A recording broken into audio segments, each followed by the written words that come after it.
Alright, so Spellmonger, Book 10, Necromancer. This book is the first one to take place after the previous kind of trilogy of books, which deals with the different characters, and the focus is right back onto our main character, Min, and how he's dealing with the fallout from the last book, particularly the ailment with his wife. And the answer to that is he's not taking it very well. I want my family back. Okay. Give me back my family. Get off me! I want my family back. But to that end, I feel like if this book has one central theme to it, it's how far would you go for love? There are two characters in this book who go into incredible lengths for the people that they love. The first is obviously our main character, Min. The second is Gatina, who is interested in Rondel, and she goes to pretty extreme lengths to make that relationship work. They both do, really, and I feel like a lot of that is, like the ultimate, like, if I had to put a cap on it, theme of this book. You could also see that in one of the other subplots throughout this book is that there's a mage that you saw hanging around the town of Sevendor a bit, Gareth, who had a huge crush on a girl who, well, actually, the main character of the Spellmonger Apprentice series, Dara. And I have to say that this is actually a fairly decent love triangle in a book that I've read. One of the few decent love triangles in a book I have read. And it's mostly just because I feel like in most love triangles, there's a tendency for there to be a good guy and a bad guy. It kind of depends on who's the writer. The older trope is more or less that the girl doesn't realize how great this guy actually is, written by, your neckbeardy types. But there's been a recent kind of reaction to that that is just like treating any sort of guy that is interested in a girl and gets rejected as like human garbage. I don't know how else to put this, but there seems to be like there seems to be a tendency of almost blaming the guy for not being able to get over his feelings, which, okay, I think to a certain degree there is a requirement as an adult that you need to get over some of your feelings, but if you have a crush on a girl and she rejects you and you want to just get out of there and not have anything to do with her anymore, that's fair as far as I'm concerned. It's nobody's fault. You can't change how you feel about this type of person. And I feel like in a lot of other media, it tends to be one of the people is the good guy and one is the bad guy. But in this, it's just a bunch of people who have messy feelings. I don't know. I felt like that was worth mentioning.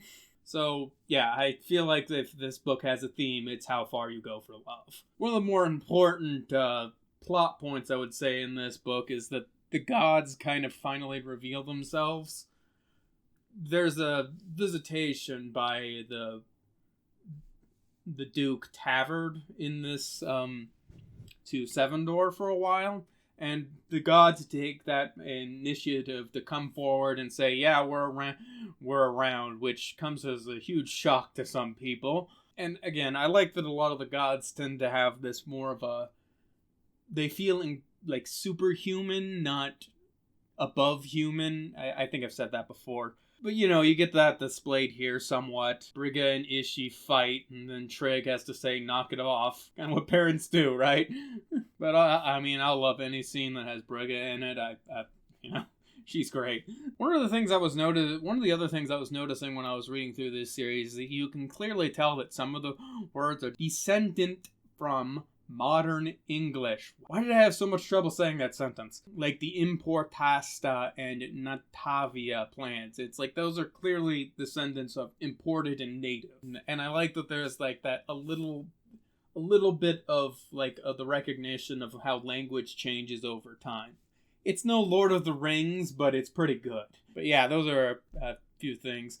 Keeping more in line with the theme, though, there's an attack on I have it written down in my notes as an attack on Mordor, but Odom Sahari. And that is just where they, for reasons that you can read the book for, Min has to attack the lair of the Necromancer Corbel, who I think, as it's probably pointed out, has been the main bad guy throughout this entire series. Sharul was kind of just a red herring. And I have to say, it's pretty noticeable that, like, it doesn't come out of nowhere, because you've heard about Corbel since the first chapter of the first book. The guy doesn't come out of nowhere, so that doesn't feel unearned. But yeah, there's a general attack upon the main bad guy's hideout, lair, whatever. And I think what is one of the things that comes from this is that one of the tree folk people we thought was dead in the first book turns out that he's actually alive, and we meet him for a brief time before he expires again, and it's kind of revealed that he somewhat manipulated Min into getting into this whole thing, and this like adds doubts to the character. Did I accomplish all of this because I am who I am, or because of what the tree folk did to me? And, you know, that kind of internal conflict. Oh, Fry, I love what you've become. What I've become. And this kind of comes up a little bit later,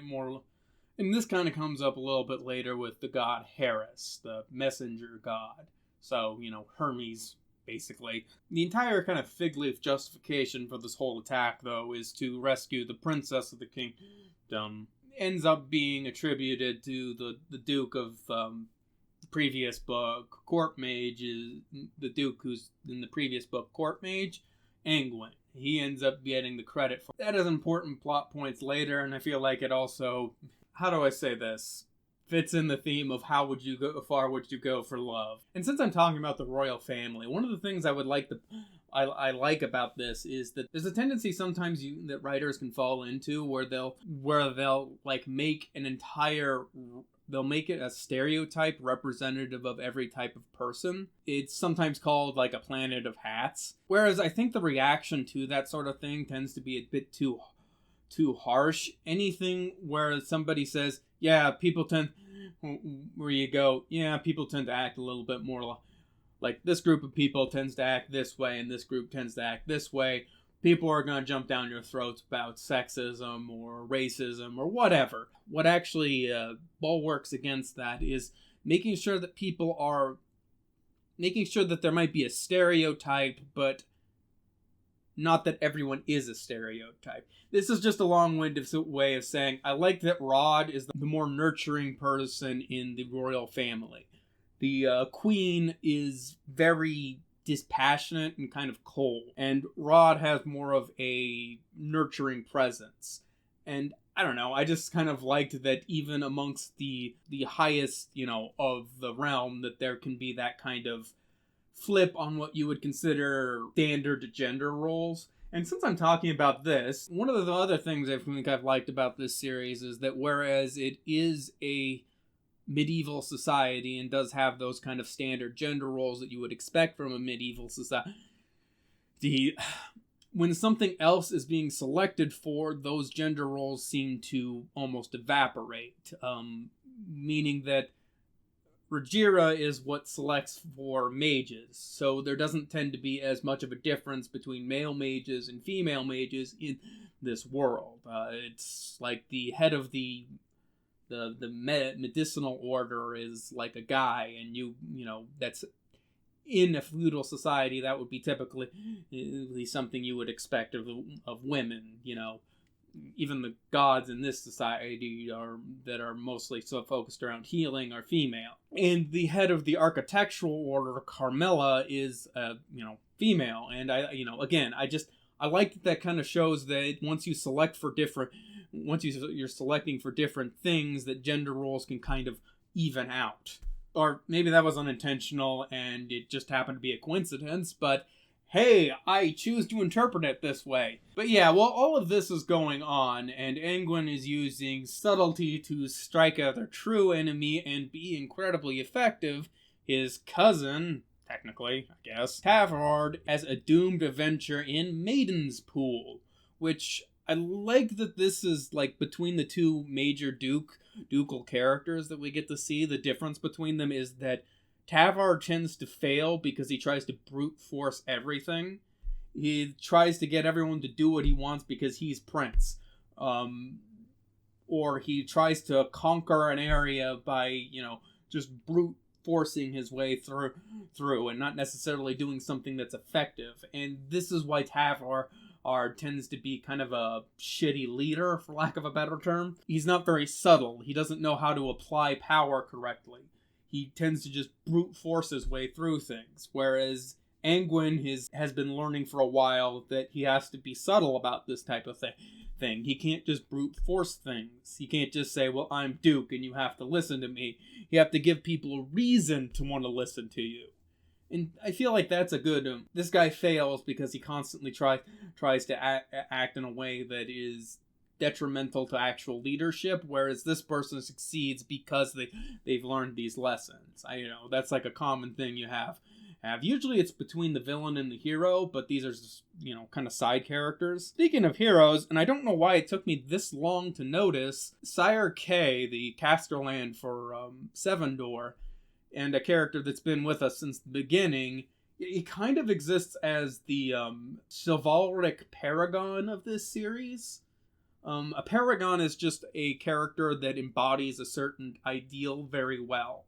So Superman is truth, justice, and the American way. He's a paragon of that. He embodies that ideal as well as he possibly can. Or I guess Captain America, to use a more popular example. God damn it, I'm living in a world where I can say that. But yeah, Sire K exists sort of as a paragon of chivalry in this book. If you have a question about, is this a chivalrous option, you come to K and he will tell you. I guess that's not a surprise, because I'm considering I think Sire K was named one of the Knights of the Round Table, but I might be misremembering that, although that might be one of the other billion different stories, considering the Knights of the Round Table have a billion different little stories about them that aren't necessarily canon. It's kind of fascinating if you ever read about it. One thing I noticed while I was I read through this book initially and I just listened to it again to do this review. There was a line in there somewhere that went something like, boldly he faced the Nemervort boldly, or something to that effect. And I just thought that was a really kind of a clunky line. And I've noticed that happening one or two times before. And I think I saw like a spelling error in it while I was reading through it initially.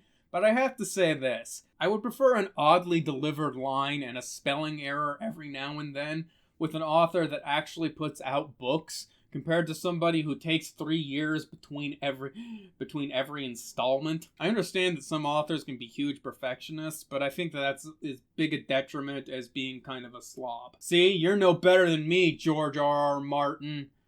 Okay, you're probably a lot better than me. But yeah, that was Necromancer, or my experience with it, I guess I should say. Or, the random rambling thoughts I had while I was reading it. You'll enter through the air conditioning duct here. Now, there'll be an invisible laser grid 3 inches above the floor, so you'll have to compress your body to the size of an ordinary household sponge and slide underneath like some kind of weird amphibious dolphin. Can I buy some pot from you?